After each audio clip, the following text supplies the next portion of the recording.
Let me guess. Your business is doing really well locally. You've built momentum. You've got customers. Revenue is growing. People know your brand in your city, and now someone in the office says the dangerous sentence. You know where we should expand to next? And suddenly everyone becomes a property expert, a demographic analyst, and a part-time psychic. Melbourne would love this. Queensland is booming. Perth has nothing like us. And meanwhile, the marketing team is quietly sweating into their oat latte because interstate growth is where many good businesses accidentally light money on fire. And here's the brutal truth. What works in one state does not automatically work in another. Different buying behaviours, different competition, different demographics, different pace, different culture. And today, I'm sharing the CMO hack smart brands use to grow interstate without blindly gambling their budget away. Because interstate growth is not about opening locations, it's about transferring trust. Welcome to the Marketing Factory, where we don't blend in. I'm Marissa Candy, founder and recipient of Gold Stevie International Business Award, among many others. And for over 2 decades, I've helped businesses think differently about their marketing and achieve powerful results. In this podcast, I'll share proven strategies so that you can create profitable marketing campaigns that drive real impact for your business. Ready to become impossible to ignore? Let's get started. Most businesses expand geographically before they expand psychologically, meaning they secure the lease, hire the team, fit out the store, launch the ads, and only then ask, do people actually in this market care about us? To me, that's a bit backwards. The smartest CMOs know this. Demand should exist before expansion, not after. You should never ever enter a new market hoping that awareness magically appears because your signage is shiny and your launch balloons are emotionally supportive. Hope is not a growth strategy. This is where people get really confused. They think expansion is operational. It's actually perceptual. Your job is not to just open in another state. Your job is to transfer trust, familiarity, credibility, relevance into a completely new audience. Think about it like moving schools as a teenager. Back home, everyone knew you. A new city, nobody cares. You have to rebuild that social proof from absolute scratch. And brands, they're the same, just with less acne and hopefully better branding. And here's the hack. The best CMOs build micro fame in target states before they launch physically. This changes everything. How, you ask? I'll tell you. Number 1, geo-targeted content. You need to run state-specific ads, localized messaging, regional case studies, community-focused content months before opening. You want people saying, I keep seeing this brand everywhere. Yes, before you even arrive. Because why? Familiarity reduces risk, and reduced risk increases conversion. Next, create some interstate waitlists. This one is massively underused. Before you launch, run expressions of interest, collect emails, offer VIP access, create founding customer campaigns. Now you're not launching cold, you're launching warm, and warm markets outperform cold markets every single time. Next, how about using existing customers as some expansion assets? One of the smartest things that brands ignore is that people move interstate, meaning this. You already have brand ambassadors living there. So use testimonials from interstate customers, referral campaigns, existing client networks. Trust travels through people faster than it can travel through ads. So now let's talk about some silent killers. Mistake number 1, copy, paste marketing, running the exact same campaign nationally without adjusting any tone, timing, or cultural relevance. Queensland doesn't buy like Melbourne. Perth doesn't behave like Sydney. Interstate growth requires nuance. Not complete reinvention, nuance. Okay. Mistake number 2, expanding operationally before marketing. And this happens constantly. Businesses spend hundreds of thousands on fit outs, staffing, logistics before proving local demand even exists. Meanwhile, the CMO is expected to fill the pipeline in 3 weeks. That's not a strategy. That's panic wearing a blazer. You know, what's fascinating about interstate growth is that most businesses don't actually fail because the product's bad or the service is bad. They fail because they expand before the brand is ready.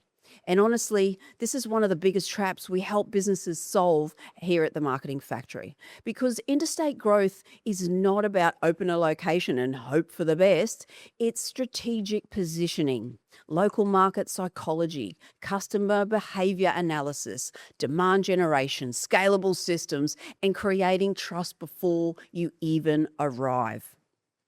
So whether you're a franchise expanding nationally, a retail brand entering new states, a service business scaling interstate, or a founder wanting predictable growth beyond your local market, our team helps businesses create interstate growth strategies that actually make commercial sense. Not just random expansion energy, not the accountants said Brisbane look promising, not expensive guesswork disguised as ambition.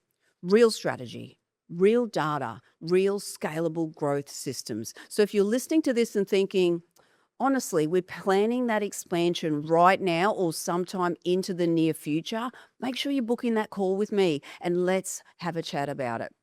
Now, let's continue because this next part is where businesses unknowingly sabotage interstate growth before they even begin. Because people support brands that feel connected to their own local environment. So therefore, you need local partnerships, local references, local faces, local understanding, not fake localization, real localization. Because customers can smell expansion energy from a mile away. And if it's the business equivalent of arriving at a barbecue and saying, "G'day, fellow Australians," it's too much effort, too little authenticity. And here's how smart brands approach it. Phase 1. Audience validation. Before expansion, is there search demand? Is there social engagement from this state? Is their competitors succeeding? Are customers inquiring? Data first, emotion second, because enthusiasm is not market validation. Phase 2. Digital territory claiming. Owning your own digital visibility before physical visibility. This means things like local SEO pages, geo-targeted campaigns, local PR, influencer collaborations, and state-specific landing pages become digitally familiar first because people trust what they repeatedly see. Now, phase 3, community integration. Interstate growth accelerates when brands stop acting like the outsiders. So get out there, sponsor local events, collaborate locally, show up physically, because people support businesses that support communities. Phase 4, consistency and adaptation. This is the magic balance. Your core brand promise, your visual identity, experience standards must remain consistent. But messaging and activation, that can flex a bit. Think of it like coffee orders. Same cafe brand, different cities, different milk preferences. You adjust without losing any of your own identity. And here's something that finance teams sometimes underestimate. Interstate growth is not primarily a property strategy, it's a marketing strategy because awareness drives foot traffic, hiring quality, customer trust, customer perception, local partnerships. And without strong marketing, you're just opening an expensive, empty room. And with strong marketing, you're opening into demand. See the difference? Humans trust familiar things. That's why national brands often feel safer. Your marketing goal, interstate, is simple. Manufacture familiarity quickly. And you can do this through repetition, visibility, consistency, social proof, local integration. The brain buys what feels known. because unknown brands, they just feel risky, and risky brands struggle. In today's market, interstate expansion has changed dramatically.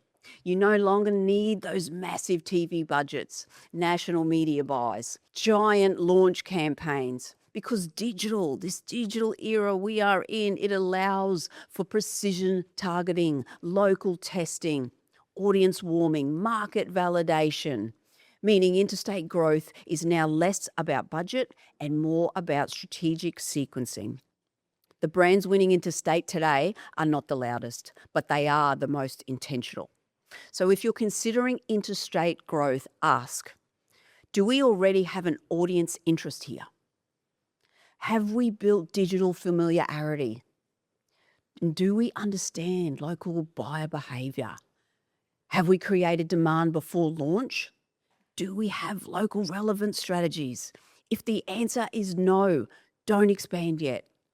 Because interstate growth magnifies weaknesses, it doesn't hide them. And the smarter CMOs, they understand this.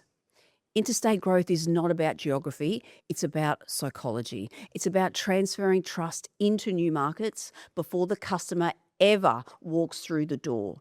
So before you sign the lease, before you hire the team, before you order the signage, ask yourself this. Have we earned attention in this market yet?